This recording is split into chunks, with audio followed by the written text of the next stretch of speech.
বরাকরের ৬৯ নম্বর ওয়ার্ডে চুনাগাড়ি এলাকায় এক বৃদ্ধ ডেঙ্গিতে আক্রান্ত। তাকে চিকিৎসার জন্য নিয়ে যাওয়া হয় বরাকর স্বাস্থ্যকেন্দ্রে।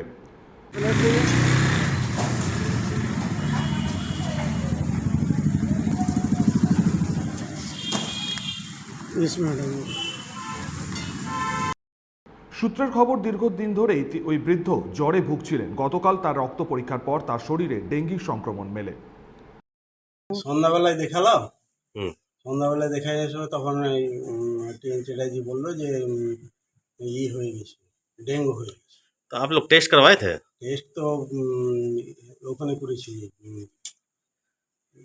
গুপ্তাতে। तो कितना पॉइंट है उनका डेंगू? 8.61। इसका लेके आप लोग नगर निगम में सूचना किए थे? তো ওটা তো ওরাই এবারে নিয়ে গেল, যোগা স্কুল নিয়ে গেল, তবে কী হবে কী জানি। খবর পেয়ে ঘটনাস্থলে আসে বড় চেয়ারম্যান সহ পৌরপিতা। एग्जाम करने के लिए हमको दिया था कागज, ये जो ये वाला प्रेस्क्रिप्शन। उसके बाद यहाँ पर हम ब्लड टेस्ट कराया, 19 तारीख को दिया था, 22 तारीख को शायद दिया था, 22 ना 21 जो भी है इसमें दिया था। उसके बाद हम टीएन जी बैठा 27 तारीख में 26 तारीख उसको दिखाया तो वो बोला काल का डेट में दिखाया, तो वो बोला भर्ती करो इसको। तब हम बोला एक दिन तो हमको समय दीजिए।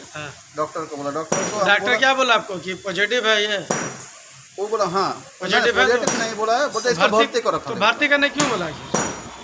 भर्ती करना बोला, बोलते डेंगू है ना, डेंगू है तब ना भर्ती करना बोला। तब बोला। কুলটি থেকে বান্টি খানের রিপোর্ট, 99 নিউজ বাংলা।